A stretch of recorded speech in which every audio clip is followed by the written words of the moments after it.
Matapos naming manalo sa mga bidding, may mga opisyal mula sa DPWS ang lumalapit sa amin para humingi at kumuha ng bahagi niya sa halaga ng proyekto.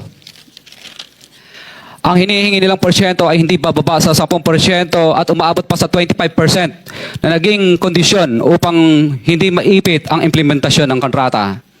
Ito ay binibigay namin sa kanila ng cash. Ang bawat transaksyon ay may karampatang voucher at ledger na nagsasaad ng mga araw at kung kailan nila ito natanggap.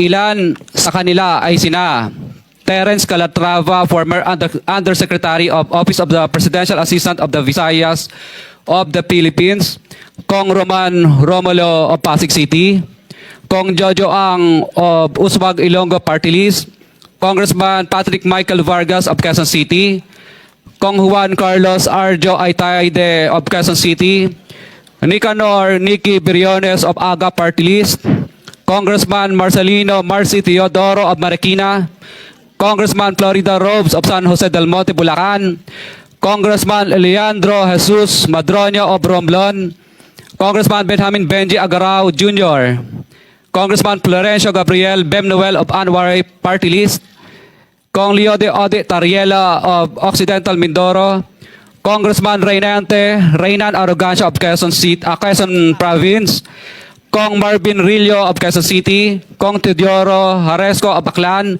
Kong Antonieta Yudela of Zamboanga, Sibugay, Kong Dean Asisio of Caloocan, Kong Marivic Copilar of Quezon City.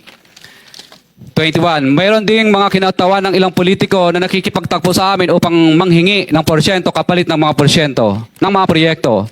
Ang mga porsyentong ito ay 25% ay ipinipilit sa amin bilang karaniwang kalakaran na wala akong kakainang tanggihan.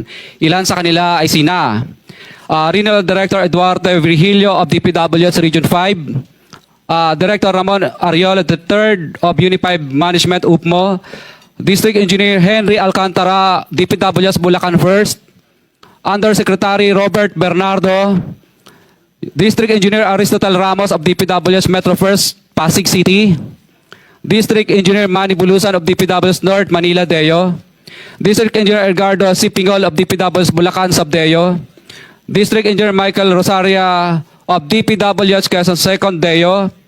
Karamihan sa mga kawani ng DPWS na nabanggit sa itaas ay paulit-ulit na binabanggit ang delivery ng pera ay para sa kaisadiko na dapat at least 25%. Si Kong Marvin Rillo naman ay ilang beses na binabanggit ang pangalan ni Speaker Martin Romualdez bilang kanyang malapit na kaibigan. 25. Sa tuwing umiinom kami sa Wine Story, sa BGC at sa Shangri-La Mall, sinasabi pa ni Kong Rillo na lahat ng kanyang request para sa pondo ay galing pa mismo sa unprogrammed funds at insertion na inaaprubahan ni Speaker. Ang tao ni Marvin Rillo na si Bogs Magalong ang pumupunta sa amin para kunin ang pera sa aming opisina o sa Wine Story. Si Kong Jojo Ang naman, lagi ring binabanggit sa lahat ng project sa kanya ay papondo ni Speaker at ni Saldico. Mataas ang hinihingi sa project, dagdag pa niya, hindi naman lahat ng pera ay para sa kanya, kundi para kay Speaker at kay Saldico. Sa lungsod ng Pasig naman, lumapit sa akin ang DPWS Project Engineer na si Angelita Garucha para kolektahin ang parte ni Kong Roman Romulo sa flood control projects noong 2022. Number 28. Pagdating ng 2025, si District Engineer Aristotle Ramos ang sumunod na nagpakilala na bagman ni Kong Roman Romulo kung saan 30% ang kanyang hiningi ay para kay Kong Roman Romulo. Sinabihan ko kay D.E. Ramos na masyado namang mataas, ngunit sinabi niya na walang magagawa dito dahil pondo ito galing sa unprogrammed funds at insertion galing sa taas.